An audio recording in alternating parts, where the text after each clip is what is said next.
Lecture में हम chapter number 1 के न्यूमेरिकल रिमेनिंग स्टार्ट कर रहे हैं, क्योंकि प्रीवियस लेक्चर में हम स्टार्टिंग के 4 न्यूमेरिकल्स कर चुके हैं। आज का जो टॉपिक है वो हमारा मोल से रिलेटेड है।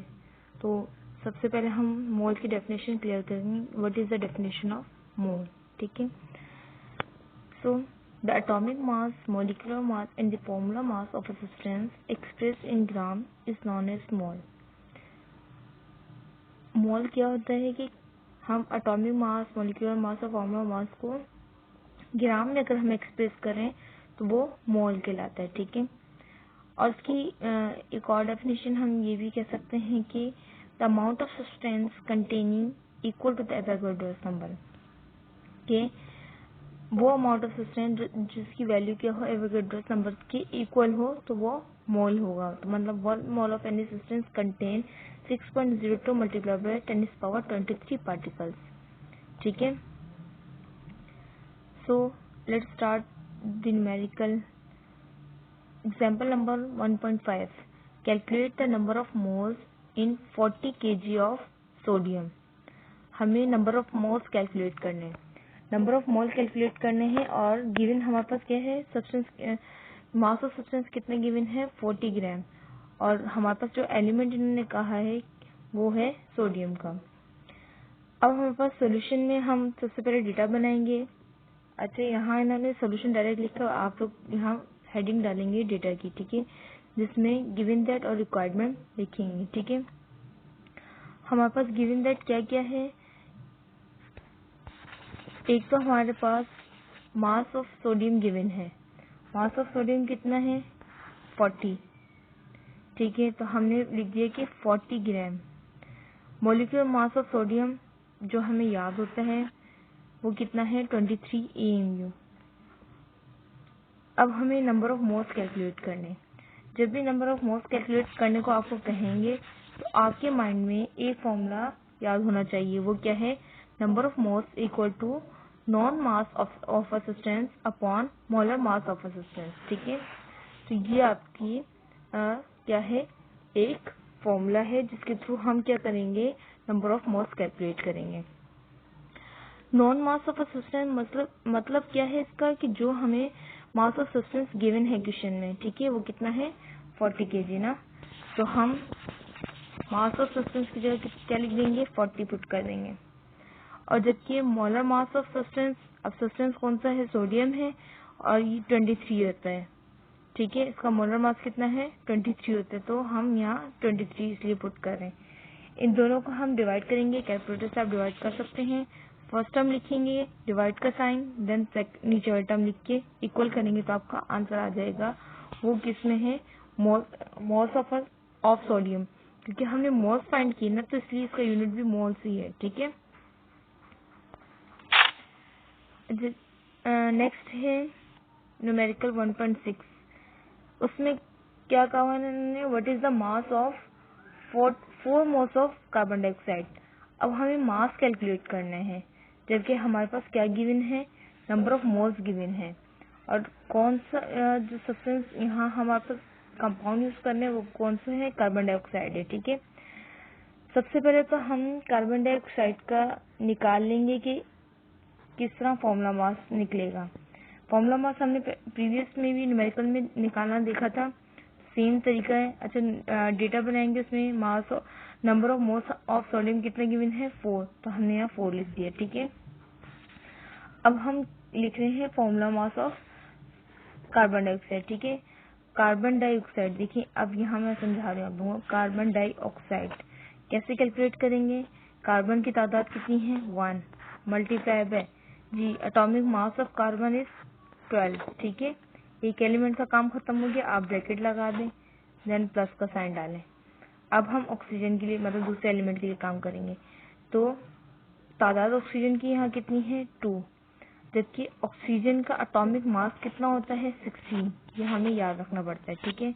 अब हम इसको सॉल्व कर लेंगे जी। 12 1 जा 12 और 2 मल्टीप्लाई बाय 16, 16 2 जा 32, देन ऐड करेंगे तो कितना होगा, 44। ये 44 का फिगर इस तरह आया है। अब इन्होंने तो डायरेक्ट 44 लिख दिए है, लेकिन कहाँ से आया है ये हमने चेक कर रहे हैं। ठीक है, तो ये हमारा 44 आ गया। तो हमने यहाँ लिख दिया formula mass of carbon dioxide is 44 ग्राम। अब हमें इन्होंने कहा है मास ऑफ कार्बन डाइऑक्साइड कैलकुलेट करना है। ठीक है, हम लोग वही फॉर्मूला यूज कर रहे हैं जो हमने प्रीवियस यूज किया है। अब देखिए प्रीवियस फॉर्मूला क्या है, यही है ना, number of moles equal to mass of substance upon molar mass of substance. ठीक है, अब हमारे पास ये चीज गिवन है। ठीक है, और नीचे वाली चीज भी हमने डेटा के थ्रू निकाल ली है। अब हमें ऊपर वाली टर्म चाहिए, तो ऊपर वाली टर्म अपनी जगह पे रहेगी, जो नीचे वाली टर्म है यहाँ डिवाइड में वहां जाके मल्टीप्लाई में होगी। ठीक है, तो इसीलिए ये वाला फॉर्मूला इस फॉर्मेट में लिखा हुआ है।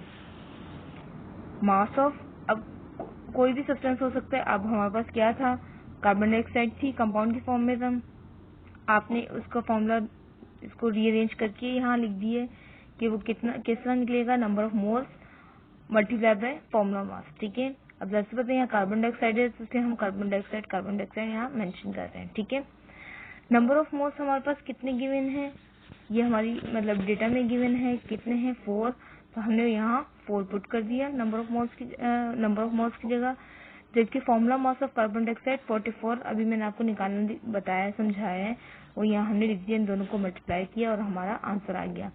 मास निकालने, जब भी मास कैलकुलेट करेंगे तो हम उसका आंसर ग्राम में रखेंगे, तो इसलिए इसका मास का यूनिट क्या होता है, ग्राम। अच्छा स्टूडेंट, ये बात माइंड में रखिएगा, आप लोग अक्सर ये बच्चे जज्बाती होते हैं और आंसर आ गया बस ठीक है, यूनिट लिखना भूल जाते हैं। तो जब तक यूनिट नहीं लिखेंगे आपको मार्क्स नहीं मिलते या मार्क्स आपके डिटेक्ट होते हैं, तो बिल्कुल आपने ख्याल से काम करना है। ठीक है, अच्छा जी, अब हम न्यूमेरिकल कर रहे हैं, वो एवोगैड्रोस नंबर से रिलेटेड है। ठीक है, तो हम एवोगैड्रोस नंबर की डेफिनेशन भी साथ के साथ रीड आउट करते जाते हैं ताकि हमें ये भी क्लियर हो जाए। ठीक है, तो एवोगैड्रोस नंबर की डेफिनेशन हम लोग ले लेते हैं। Avogadro's an Italian scientist calculated the number of atoms molecules और आयन प्रेजेंट इन 1 मोल। कि एक साइंटिस्ट ने जो इटालियन था, उन्होंने एक काम किया था कि कितने आयन्स या कितने मॉलिक्यूल्स या कितने एटम मौजूद होते हैं एक मोल के अंदर, तो उसने एक किस्म के कैलकुलेट करके हमें एक फिगर बता दी है, और वो वैल्यू क्या है, वो 6.02 मल्टीप्लाई बाय 10⁻23 इतने पार्टिकल्स क्या होते हैं, कोई भी एक एटम या एक मॉलिक्यूल या एक आयन अपने अंदर एग्जिस्ट करता है, और ये फिक्स अमाउंट है। ठीक है, तो ये फिक्स फिगर है, और ये नंबर ही एक्चुअली क्या है, एवोगैड्रोस नंबर है, और उसको हम रिप्रेजेंट करते हैं कैपिटल एन और कैपिटल ए, लेकिन उसके सब्सक्रिप्ट में। ठीक है, तो उसकी रिप्रेजेंटेशन क्या है, कैपिटल एन और यहाँ ए कैपिटल लिखा जाता है, तो ये एवोगैड्रोस नंबर की रिप्रेजेंटेशन है। और हम एवोगैड्रोस नंबर का जो फिगर है ये आपने याद रखना पड़ता है, क्योंकि ये आगे इस्तेमाल भी हो रहा है। ठीक है, तो 6.02 मल्टीप्लाई बाय 10⁻23 क्या है, एवोगैड्रोस नंबर है। ठीक है, अब हम न्यूमेरिकल पे आते हैं। न्यूमेरिकल क्या है, calculate the number of atoms present in 9.2 gram of calcium. आपने नंबर ऑफ एटम्स कैलकुलेट करने हैं। ठीक है, और कितने मतलब इन्होंने ग्राम दिया हुआ है, मास 9.2 दिया हुआ है। ठीक है, और जबकि हमें जो एलिमेंट बताया हुआ है उन्होंने कैल्शियम बताया हुआ है। ठीक है, तो हम डेटा बनाएंगे। एटॉमिक मास ऑफ कैल्शियम कितना होता है, ये कौन मतलब हमें याद रखना पड़ता है। जब हम पीरियोडिक टेबल याद करेंगे तो हमें ये वैल्यू भी याद हो जाएगी। ठीक है, तो ये कितनी है, 40। 1 gram atomic weight of calcium कितना है, ये कितना है, 40 ग्राम। मतलब एक एटॉमिक वेट ऑफ कैल्शियम कितना होगा, 40 ग्राम। तो इस तरह करके हमने मेंशन किया हुआ। ठीक है, अब हमने 40 ग्राम के बताने, तो जाहिर सी बात है 40 ग्राम ऑफ कैल्शियम कितना कंटेन करेगा, 6.02 10⁻23 एटम्स ऑफ कैल्शियम। ठीक है, तो अब हम फॉर्मूला यूज कर रहे हैं। ठीक है, जहां हम प्रीवियस जितना फॉर्मूला यूज करते हैं, यहाँ के लिए नंबर ऑफ एटम्स कैलकुलेट करने का फॉर्मूला ये होगा। ठीक है, नंबर ऑफ एटम्स कैलकुलेट करने का फॉर्मूला क्या है, capital Na multiply by mass in gram upon atomic mass. ठीक है, तो Na क्या है, एवोगैड्रोस नंबर, तो Na की जगह यहाँ एवोगैड्रोस नंबर की वैल्यू पुट हो जाएगी। मास ऑफ सब्सटेंस इन ग्राम कितना है, मास of substance in gram 9.2 given था, हमने पुट कर दिया। एटॉमिक मास ऑफ सब्सटेंस, जो हम कैल्शियम का एटॉमिक मास यूज करेंगे वो कितना है, 40 है तो हमने 40 पुट कर दिया। ठीक है, तो इस तरह हमने जस्ट वैल्यू सब्स्टिट्यूट की है। उसके बाद हम जस्ट कैलकुलेशन करेंगे। आप लोग कैलकुलेटर यूज करके 10⁻23 को मत आप कुछ करें, 6.02 मल्टीप्लाई बाय 9.2 करें। जो भी इसका आंसर आता है उसको 40 से डिवाइड कर दें और 10⁻23 एज इट इज इसके साथ मल्टीप्लीकेशन में लिख दें। ये आपका नंबर ऑफ एटम्स पता चलेंगे कितने आ रहे हैं। ठीक है, तो that's the number of atoms. Calculate करें तो एटम्स की आंसर में ही आएगा, तो उसका यूनिट एटम्स ही आएगा। ठीक है, ओके स्टूडेंट। नेक्स्ट न्यूमेरिकल को अगर आप देखें तो इसमें इन्होंने कहा है calculate the number of moles, number of molecules present in 8 gram of C6H12O6, मतलब ग्लूकोज में आपने फाइंड आउट करना है। ठीक है, क्या क्या, नंबर ऑफ मोल्स और number of molecules present in 8 gram of glucose. ठीक है, अच्छा जी, अब इन्होंने कहा है मॉलिक्यूलर वेट ऑफ ग्लूकोज। अब जाहिर सी बात है हम मॉलिक्यूलर वेट निकालेंगे ग्लूकोज का, जैसे हम प्रीवियस मैंने निकाल के दिखाया था कार्बन डाइऑक्साइड का, तो उसी तरह निकालेंगे कि तादाद इन्होंने यहाँ निकाल के बताया हुआ। ठीक है, तादाद मल्टीप्लाई बाय उसकी एटॉमिक मास, तादाद मल्टीप्लाई बाय एटॉमिक मास, तादाद मल्टीप्लाई बाय उसकी एटॉमिक मास। ठीक है, देन इन तीनों को ऐड कर देंगे और हमारा आंसर आ जाएगा। ठीक है, तो वेट तो हमें पता चल गया है कितना आ रहा है,